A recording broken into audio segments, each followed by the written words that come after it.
let me tell you the story of every SaaS product ever.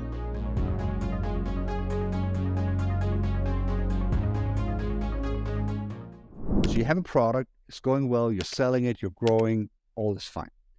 Now, your product department, after talking to customers, learns that there's a new feature that you should build, so they build it. So now you have your existing product that is selling well to customers, you're pricing it right, and now you have a new feature. What do you do with the feature? Do you put it inside the product and then raise prices? Or do you put it outside the product in a new tier or new module or add-on and then sell that independently of the first package that you're already having success with, right? This is one of the core monetization questions and issues that SaaS companies face because they're continually developing the product and bringing new features into it. So let's take the two extremes. Let's say that every time you build a new feature, you just stick it inside the product and say, well, this just makes the existing product better, so we're just going to increase the value, and we think that customers are willing to pay for this. Okay, fast forward 1, 2, 3, 4, 5, 10 years. Now you have a monolith. You have one big monolith product with a bunch of features in it. And what happens usually is that your sales reps takes this monolith product to the customer and says, well, look at what we can do for you. And the customer says, wow, that is a lot. And I really like the core idea of your product, but I just don't need all these features, right? I need maybe half of them. So I'm willing to buy your product, but since I only need half the features, I want a 50% discount. Your sales reps, because they really are problem solvers, gives the discount to the customer. So now what you have is that you're going to have a lot of legacy contracts at different prices. And sometimes they will even have, let's say, less products. So the sales rep will say, yeah, well, okay, but then we're not going to give you access to all the features. So we want to give you access to 50% of the features, and then you only pay half the price. Some just get a discount on the full product and so forth. So this builds up commercial debt and technical debt because different customers will have access to different features. They will have different pricing schemes, different discounts, and so forth. And the sales cycles are long because the sales reps have to explain the monolith to every customer, and then the customer has to painstakingly go through the entire spec and sort of build up of the product and decide which parts they need and don't need and which parts they like and don't like, and then argue with your sales reps why they shouldn't pay for all of the features because they don't like them and they don't need them, but they do want some of them. The other alternative, which is usually something you do because you fear that first alternative, the monolith, is you say, okay, we know that we don't want to build a monolith, so what we do with every new feature is we're going to be smart and we're going to monetize it, so we're going to stick it on the side as an add-on, as an extra module. You have to pay for this. So we get customers in on the core product, which delivers a good use case and is valuable. But then if they want to participate in the value of the roadmap of all the new things we build, they have to pay for it. They have to go out and buy it.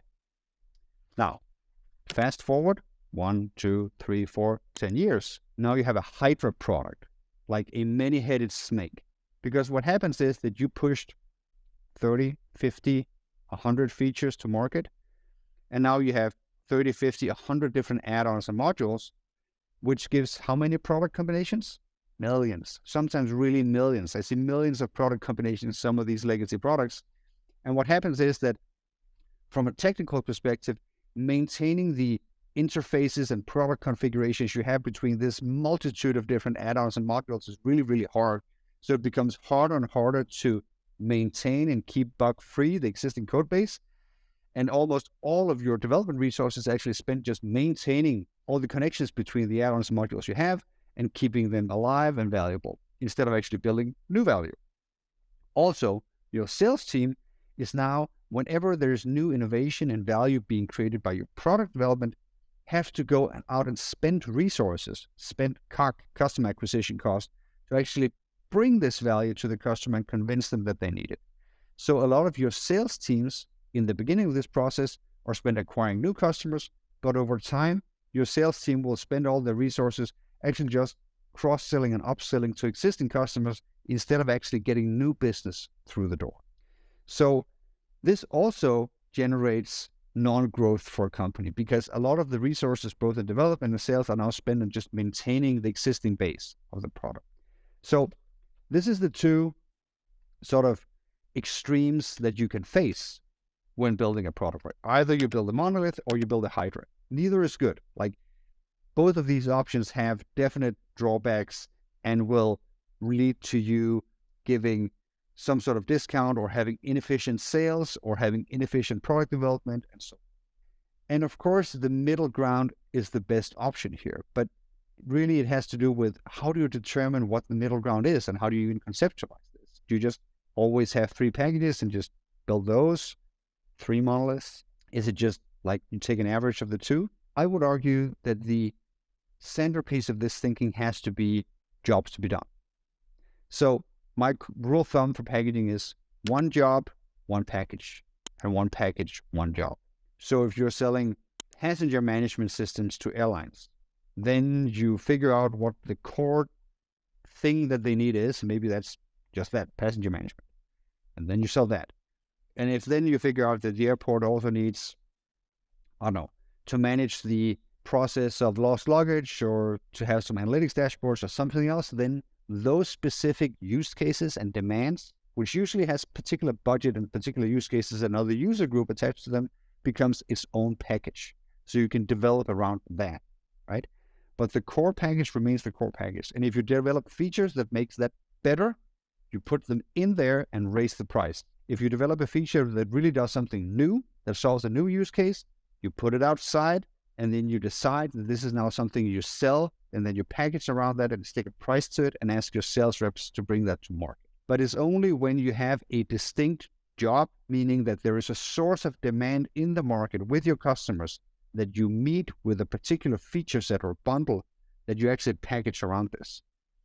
If there's just one source of demand, you should just have one package. You should not try to split it up into like a good, better, and best version of that one source of demand. Just give them what they need as well as you can and develop towards that end.